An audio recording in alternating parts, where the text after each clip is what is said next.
If you're thinking about selling a home in York Region this year, here's something I want you to pause on before you make any decisions. Most homeowners that I speak to right now are absorbing a lot of Toronto real estate commentary, headlines, news clips, forecasts, and assuming it applies to them. And that's understandable. But the truth is, that advice was built for a very specific marketplace. And if you apply it to your home in Newmarket, Aurora, East Gwillimbury, or Bradford, it can quietly work against you. So if you're asking, should I follow Toronto real estate advice when selling in York Region? Of course, the answer is no.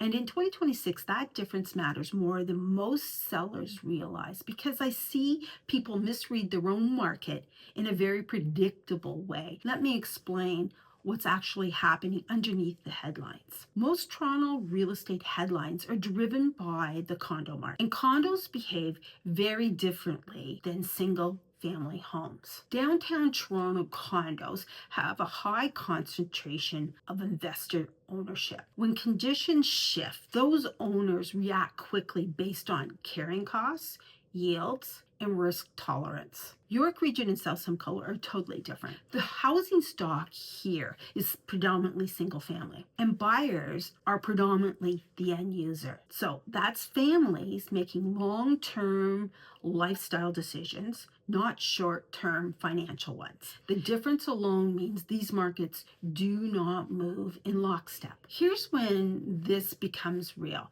The family walking into a detached home in Aurora or Newmarket isn't asking the same questions as a downtown condo buyer. They're asking, how long is the commute? Really? Does this make weekdays easier or harder? Can we get dinner on the table without feeling rushed? Does this house support the life we're trying to live? And can I make my mortgage payments comfortably and still have the lifestyle I'm seeking? A 10-minute commute difference isn't a data point for these buyers. It's dinner together, it's less stress, it's less financial pressure, it's whether evenings feel manageable or 100% exhausting. That's the decision framework driving your buyer. And this isn't present in most Toronto-centric commentary. So this is where a typical seller runs into trouble.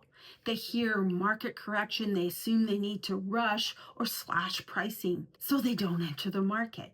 Even when their local buyer pool hasn't disappeared, they're just more discerning and are looking for more leverage. Or you hear, wait for spring and sit tight. Well, the actual buyer in their town have already made their moves.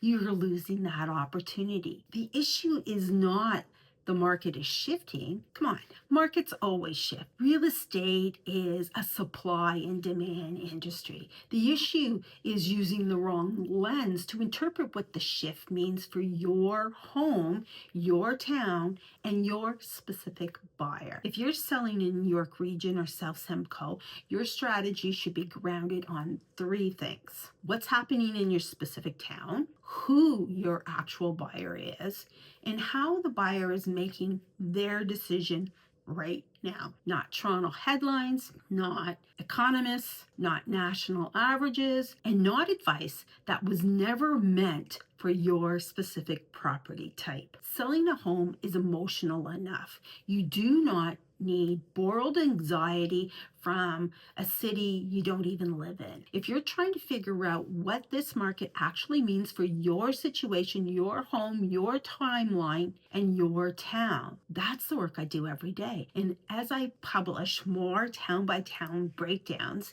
here, the goal is simple: to help you make decisions based on local reality, not noise. Just clarity. Whether you are in York Region or South Simcoe, make sure the advice you are following matches your postal code. Till the next time, bye for now.